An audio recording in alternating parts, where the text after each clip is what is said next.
Buenos días a todos, soy la profesora adjunta interina Ana Alcántara y en el día de hoy vamos a hablar un poco de shock y de sepsis.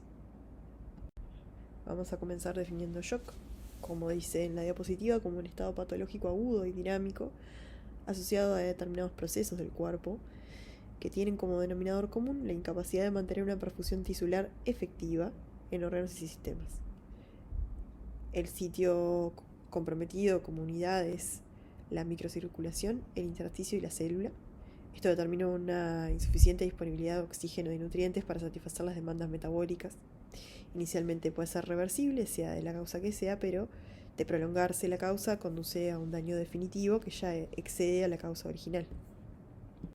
La relevancia de este tema radica en que es una de las complicaciones más temidas de una cirugía o de una patología quirúrgica, y nos centraremos en aquellos tipos más frecuentes para el paciente quirúrgico. El shock hipovolémico, la mayoría de las veces por sangrado, algunas veces por falta de la volemia intravascular, no solo referente a los glóbulos rojos, y el shock distributivo, que se asocia más a lo infeccioso. Es una patología de alta morbimortalidad con un alto porcentaje de internaciones en la unidad de cuidados intensivos, lo que aumenta mucho los costos hospitalarios. Vamos a encontrar como etiologías 4 tipos de shock tradicionales: el hipovolémico, el cardiogénico, el obstructivo y el distributivo. Pasando a lo que son los menos relevantes, a lo que es la patología quirúrgica, pero aún así visibles en ciertos casos, sobre todo el trauma. El shock cardiogénico implica el fallo de bomba de por sí, con un déficit sistólico que lleva a la perfusión inadecuada y suele ser secundario de infarto miocárdico, insuficiencia cardíaca, trastornos del ritmo o falla mecánica. El shock obstructivo, por otro lado, es una obstrucción mecánica del flujo sanguíneo, que muchas veces también se da a nivel central, ya sea por retorno venoso disminuido o fallo en sístole. ¿Qué patologías pueden causar esto? Fundamentalmente la embolia pulmonar, el TEP, el tamponamiento cardíaco o un neumotórax a tensión.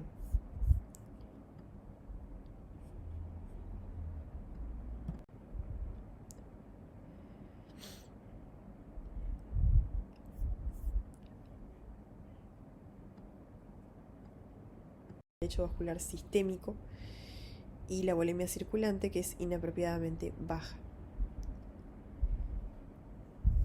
Es el tipo de shock más frecuente y disminuye los volúmenes y presiones del llenado diastólico, por ende disminución del gasto cardíaco por disminución de la precarga. La falta de volemia puede ser absoluta o relativa. Esto alude a la pérdida del volumen por salida del cuerpo o por salida del espacio intravascular. La hipovolemia absoluta se divide a su vez en un shock hemorrágico o no hemorrágico. El shock hemorrágico implica la salida ya sea al espacio extravascular o del cuerpo, de la sangre, mientras que el shock hipovolémico no hemorrágico alude a la pérdida de líquido o de volumen intravascular por otros medios, como son las pérdidas digestivas, por vómitos o diarrea, las pérdidas cutáneas por sudor o pérdidas urinarias. La hipovolemia relativa, por otro lado, es la formación de un tercer espacio con extravasación del contenido intravascular al intersticial y puede surgir de otras patologías intestinales, como puede ser la obstrucción intestinal a un periodo prolongado. El shock distributivo, por otro lado, se caracteriza por vasodilatación periférica severa y mala distribución del flujo. El problema es la circulación periférica y no tanto la bomba como puede ser en otros estados. Es la autorregulación mismo de el continente y no tampoco de el contenido como puede ser el shock hipovolémico. En este caso la disregulación está a nivel del vaso. El shock séptico es la variable más frecuente y sobre todo desde el punto de vista quirúrgico de tipos de shock distributivo. Y como elementos clínicos más destacables se destacan el calor o la fiebre, la hipertermia, la hipotensión, presión baja y la taquicardia. Esta patología cuenta a su vez con cambios en la definición a lo largo del tiempo. La definición más reciente es la del consenso sepsis 3 del 2016, que es la que está en la diapositiva, donde se define como la respuesta disregulada a la infección que resulta en disfunción multiorgánica que amenaza la vida. El shock séptico, por otro lado, es la progresión clínica en la que las anomalías circulatorias y metabólicas aumentan significativamente la mortalidad, llegando esta a superar el 40%. Agrega la necesidad de apoyo vasopresor para mantener presiones medias aceptables y un lactato mayor o igual a 2. Respecto a la fisiopatología del shock, tenemos una primera fase de shock compensado, donde el organismo intenta preservar la función de los órganos vitales, de tal forma que al corregirse la causa desencadenante, se recupera de forma total el paciente con escasa morbilidad. Una de las primeras respuestas es la activación del sistema simpático, que se activa a consecuencia de hipoxia, de una disminución de la presión o del volumen circulante, es decir, un sangrado, un vómito, pérdida de volumen, en el caso de shock hipovolímico en particular. La activación está dada por una serie de receptores de presión, de volumen, que están estratégicamente localizados en arterias y en la aurícula derecha, en el corazón. Después existen receptores químicos también que sensan los cambios de los niveles de la presión de oxígeno, de dióxido de carbono y de hidrógeno en la aorta, en la carótida y en el bulbo raquídeo, es decir, en los principales vasos arteriales de gran calibre. Estos mecanismos, puestos en marcha, estimulan los centros vasomotores, aumentando la actividad simpática cuando se sienten alterados. Esta respuesta también va a lo que es la activación suprarrenal y constituye uno de los mecanismos más importantes de adaptación. Genera en todos los casos una vasoconstricción a propósito de diferir el flujo sanguíneo hacia los órganos vitales, al cerebro, al corazón, a los riñones, que en un principio no van a participar de esta respuesta generalizada. La circulación venosa también tiene receptores que van a modificar la volemia que se reserva a este nivel.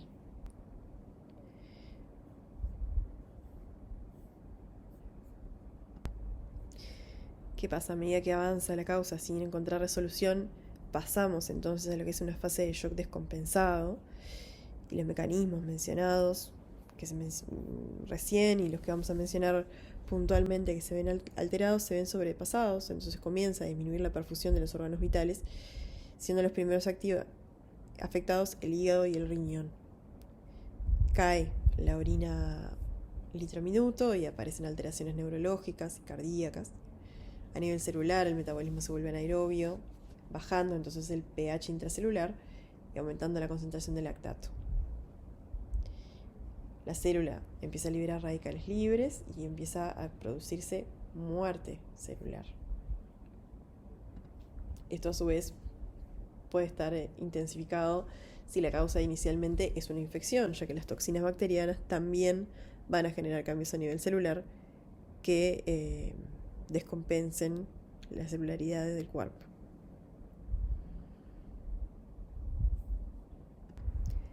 En etapas finales, el músculo lisovascular, sobre todo la microcirculación, va a dejar de responder a los mecanismos compensadores y va a entrar en la etapa de vasoplegia, que determina una mala distribución del flujo sanguíneo y oxígeno a los distintos órganos. Esta es la etapa conocida como el shock irreversible. Las demandas de oxígeno van a estar aumentadas, pero además se va a aumentar la extracción, se va a acumular líquido en el intersticio, donde hay un aumento de la permeabilidad celular, y va a dificultar la difusión de oxígeno en los tejidos, llevando finalmente al fallo multiorgánico y la muerte del paciente. En lo que se refiere a los efectos particulares dentro de cada órgano en el shock, a nivel cardíaco, en un principio se observa un aumento de la frecuencia y puede haber arritmias, sobre todo más avanzado, si hay hipoperfusión miocárdica o si las alteraciones de medio interno, lo que incluye el intercambio iónico, son severas. Cuando se acaban los mecanismos de compensación, se deteriora el flujo sanguíneo coronario y puede llevar a una insuficiencia cardíaca o un infarto agudo del miocardio. En el sistema nervioso central, la activación simpática genera cierta excitación. En pacientes añosos esto puede ser más marcado. Los mecanismos de autorregulación son capaces de mantener el flujo en un principio, pero si la presión desciende a menos de 60 milímetros de mercurio en lo sistólico, el enfermo desarrolla manifestaciones neurológicas y eventualmente depresión de conciencia, pudiendo llevar a la muerte neuronal. En lo respiratorio, habitualmente hay un aumento de la frecuencia respiratoria, que es multifactorial por falta de oxígeno, por acidosis, liberación de catecolaminas, hipercatabolismo. Y si hay hipovolemia, hay hipoperfusión también, lo que empeora el intercambio gaseoso. Esto hace una lesión a nivel del intersticio alveolo capilar que se denomina síndrome de distrés respiratorio y es inherente al shock. Esto consiste en la acumulación de líquido a nivel de la membrana alveolo capilar, impidiendo el intercambio de gases. En los riñones, por otro lado, cuando hay niveles bajos de presión arterial media, como es en el shock habitualmente frecuente, compromete los mecanismos de autorregulación, se produce vasoconstricción y disminución del flujo sanguíneo renal. Esto redistribuye el flujo desde la corteza externa a la interna y a la médula para preservar la oxigenación a nivel medular. La isquemia puede llevar en primer momento a la falla prerrenal, que de mantenerse puede derivar en una necrosis tubular aguda con insuficiencia renal de tipo parenquimatosa.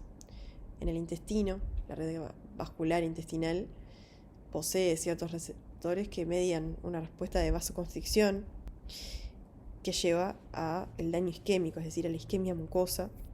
Esto hace que tanto pueda suceder un aumento de los jugos gástricos y eventualmente el pasaje de bacterias, tanto como eventualmente la perforación y consecuente peritonitis por esta causa. A nivel hepático, puede alterarse el metabolismo con aumento de la gluconeogénesis y la glucogenólisis, con hiperglicemia, pero en fases más tardías, hipoglicemia por falta de regulación.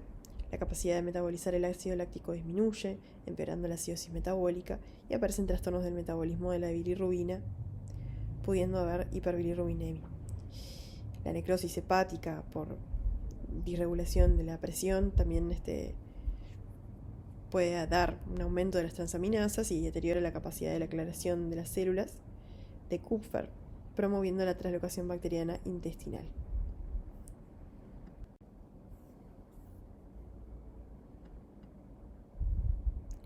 En lo que respecta a la coagulación,